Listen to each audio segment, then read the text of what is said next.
Hello everyone, this is Drew.Truitt with Inc, and I am at my little printing corner here, and I learned a long time ago that using transfers was the way to go, along with a really good quality heat press. So this is a heat press, and as you can see that it only takes 8 seconds to print one side of a shirt. So I just want to show would-be prospective sales reps how it's done, so you can kind of get an idea of what you're selling. So I've taken a red shirt here, and that's an extra large. The order is for 7 extra larges, so I've set them up on my little frame over here, and I'm pulling the shirt up just past the crew neck seam, so I can get a pretty good idea of what is straight. The most important thing is positioning of the transfer. So on an extra large, you can kind of see already that that my arm seam there for the sleeve is there. So I've got to print the shirt, the print about right here.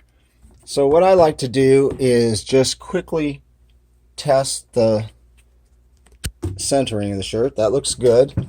I go ahead one-handed here today, and I just hit it. I don't really take a lot of the moisture out of the shirt. I don't spend a lot of time getting it hot. I just go ahead and actually position the shirt in place. Now I've messed around there. I'm going to hit it one more time. I do like it to be warm when I set that transfer on there. Okay, so today we're printing for one of my customers called Mannino's.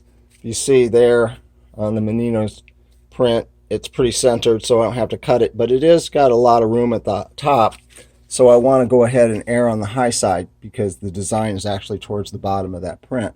So I look over here, get maybe down a little bit towards the center, and I'm going to go back up just to err on the high side. All right, now watch. By the way, we're at 325 degrees. I just noticed that the press varies a little bit. It was at 321, but that's because this is my first shirt, so it will get warmer. Now, what we do when we print is to wait 3 or 4 seconds before we peel it. Then we peel it, and there you go, Mannino's Pizza. So their logo has a little more text on the back. It's not just the logo and the name of the business. So we go ahead and do the same thing again. And I want to make sure that it's centered as far as back here. Sometimes there's a little line in the shirt. There it is. It kind of a little cheater. And another way to tell is to pick up the shirt and see how far the seam is. It looks like it needs to go this way a little bit, but I can go ahead and make that adjustment. So I'm going to do what I did last time and preheat the shirt for just a second. And now, one-handed again. Oh, check for strings. That will mess up a print in a heartbeat. All right, so extra large doesn't really matter as much. I'm going to look here and make sure that both sides are even. These prints have to be even. Another string. Luckily, I'm looking. Okay, so now we're just a little bit down from the seam back here. With an extra large, we can go down a little bit further. This is a big graphic, so I tend to have it go high. So I'm about 3.5, 4 inches from the center there. So I'm just going to hit it.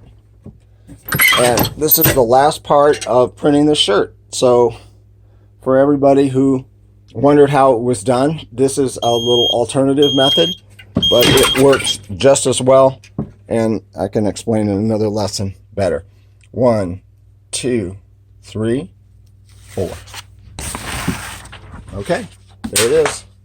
Mannino's Pizza.